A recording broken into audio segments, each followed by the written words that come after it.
Hello दोस्तों, आज का हमारा टॉपिक है मोंटेल-कैथोडरीज थ्योरम। कॉम्प्लेक्स एनालिसिस का एक बहुत ही इम्पोर्टेंट टॉपिक मोंटेल-कैथोडरी थ्योरम। तो इसका स्टेटमेंट देखते हैं कि let F be the family of all analytic function. F के जो फैमिली है उसमें ऑल एनालिटिक फंक्शन है कि डिफाइन इन अ रीजन जी, जिसे हम लोग डिफाइन कर रहे हैं जी में। कहने के मतलब ये है कि जो फंक्शन एफ है उसके प्रत्येक फैमिली मेंबर एनालिटिक फंक्शन होगा जिसे हम लोग डी में डिफाइन कर रहे हैं। That do not assume that value 0 and 1, और हम लोग 0 और 1 वैल्यू को अज्यूम नहीं करेंगे। Then F is a normal in set G and C infinitive. तो हम लोग एफ को नॉर्मल कहेंगे एक सेट जो कि क्या है, जी और सी इंफिनिटिव है। तो देखते हैं इसका proof. Suppose G is a region, हम लोग स्टेटमेंट में बोले हैं कि जो जी क्या है, एक रीजन है। तो we choose a point Z0 in a region G, keep it fix. तो हम लोग चूज करेंगे कि एक पॉइंट Z0 जो किस में है, रीजन जी में है, जो क्या है, फिक्स है। कीप इट फिक्स, जो क्या है, फिक्स है। तो हम इसके लिए डिफाइन करेंगे कि G equal and set F belongs to F, ये स्मॉल f और ये capital F, such that mod F Z0 less than और इक्वल 1, जहाँ Z0 क्या है, एक सेंटर है पॉइंट रीजन का, and H equal set F belongs to F such that mod F Z0 is less than 1। Means हम G और H को F में क्या कर रहे हैं, सबसेट कर रहे हैं, या यूनियन कहा जाए तो F belongs to G union of H। तो हमें ये दिखाना रहेगा कि जो G है और H दोनों क्या हैं, नॉर्मल हैं। तो we saw that G is a normal in HG and H is normal in set G C and G C infinitive. तो हम क्या करेंगे, G और H दोनों को क्या कर देंगे, नॉर्मल दिखा देंगे। तो ये हमारा प्रूफ हो जाएगा। तो सबसे पहले देखते हैं, हम लोग मान सकते हैं कि जो ये पहला है कि हम लोग G को क्या करें, नॉर्मल मान रहे हैं। तो हम लोग इसे केस फर्स्ट रख देंगे कि we prove that G is a normal in HG। हम लोग ये कहेंगे कि जो G है वो नॉर्मल है किसमें, फंक्शन HG में। तो इसके लिए हम लोग सपोज करेंगे कि suppose D0, D1, D2, it's on Dn be disk in G with center Z0, Z1, Z2, it's on Zn equal A respectively on gamma। अब हम लोग ये मान रहे हैं कि जो डिस्क है वो क्या है, D0, D1 और D2 इट्स एन Dn है, और उसका सेंटर क्या है, Z1 और Z2 है। इसको हम लोग इस डायग्राम के थ्रू देखते हैं। एक कहा जाए एक सर्कल है, उसके ऊपर दूसरा सर्कल है, तीसरा, तीनों का जो सेंटर है वो Z0, Z1 एंड Z2, और इसका डिस्क क्या है, D0, D1 एंड D2। ये किस पर है, फंक्शन G के लिए। तो ये इसका रेडियस क्या हो जाएगा, A।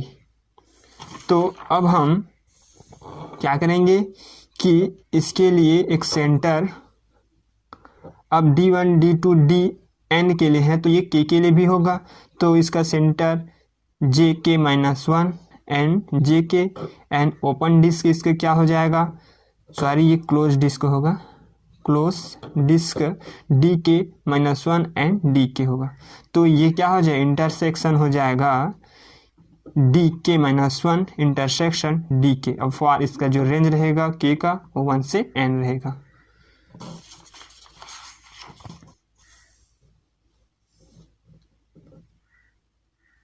अब हम क्या करेंगे, इसे अज्यूम करेंगे कि डी के का बार सबसेट G, मीन्स कहने का मतलब है कि इसका जो सबसेट होगा वो G पर होगा। इसका रेंज हमें अभी बताया है कि इससे 1 से n तक रहता है।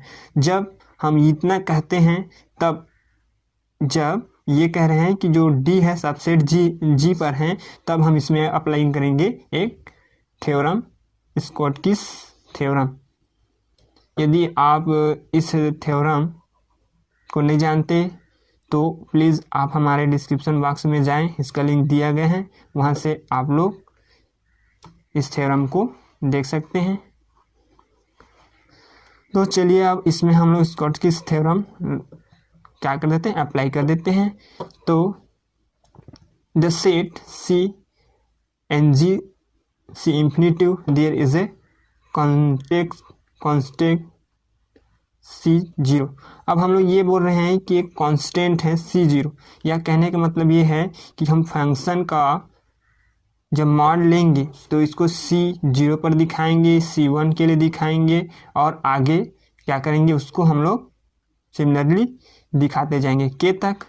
तो हम लोग अब क्या बोल रहे हैं कि जो फंक्शन है उसका मॉड f(z) का फंक्शन का मॉड लेस देन और इक्वल होगा C0 का। तो ये हम लोग इसको फर्स्ट इक्वेशन देंगे जहाँ z जो है बिलोंग करेगा D0 को and f belongs to G। Function f belong करेगा किसमें, G में भी।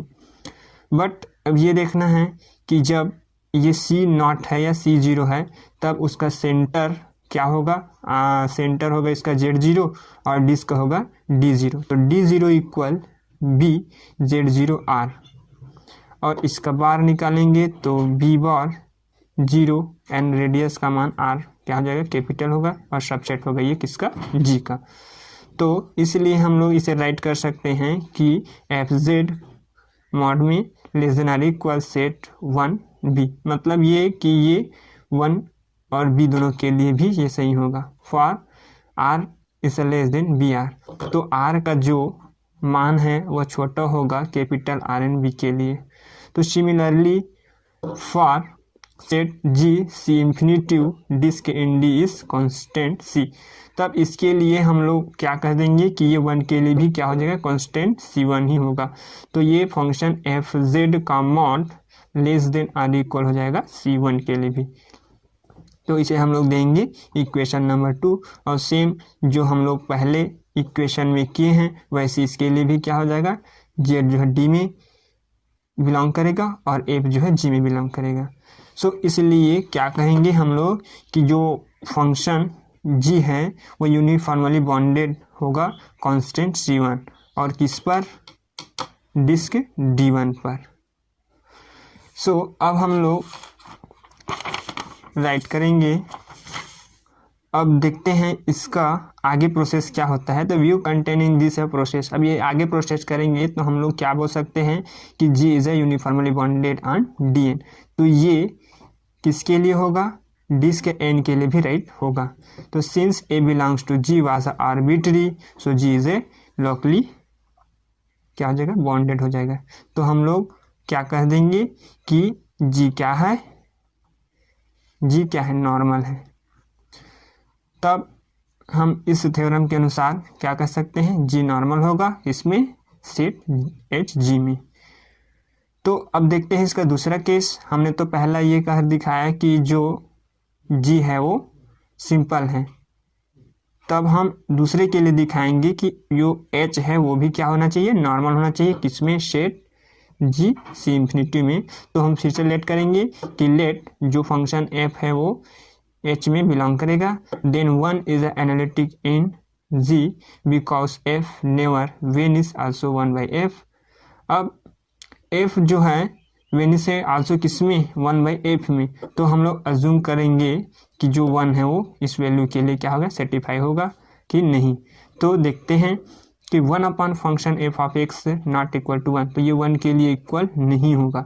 तो हम लोग इसे मॉड के फॉर्म में लिखेंगे। तो 1 upon fz not equal 1 for all z। अब जो x है वो बिलोंग कर रहे हैं z में। कहने का मतलब ये है कि जो x है उसको हम लोग क्या कर देंगे, इक्वल रख देंगे z के।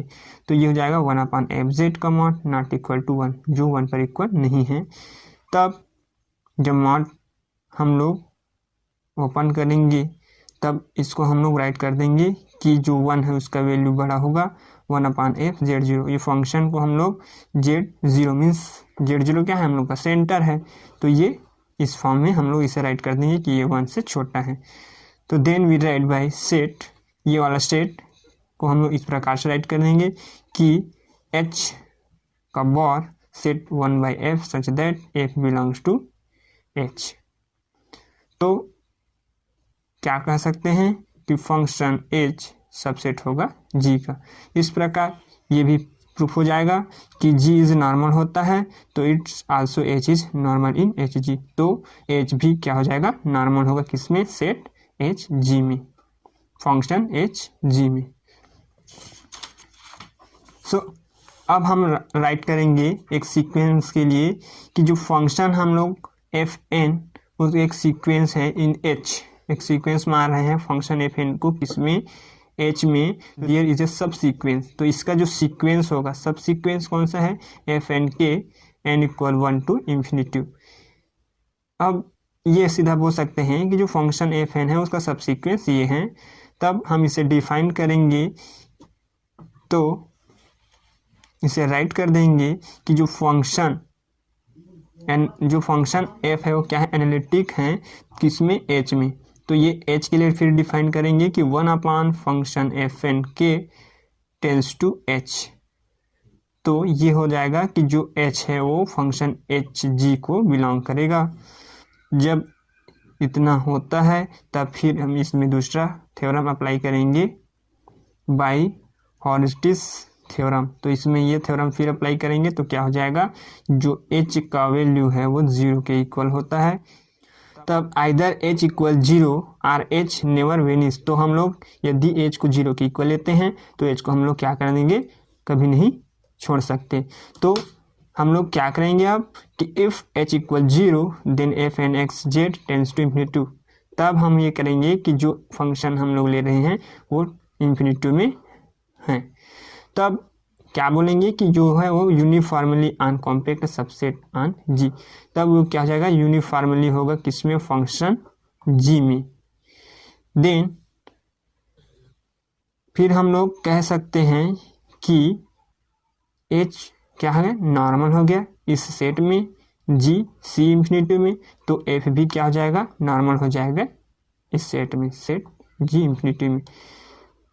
हेंस ये होता है कि जो सेट रहता है H तो वे F के लिए भी होगा और जो G रहता है वो भी F में होगा।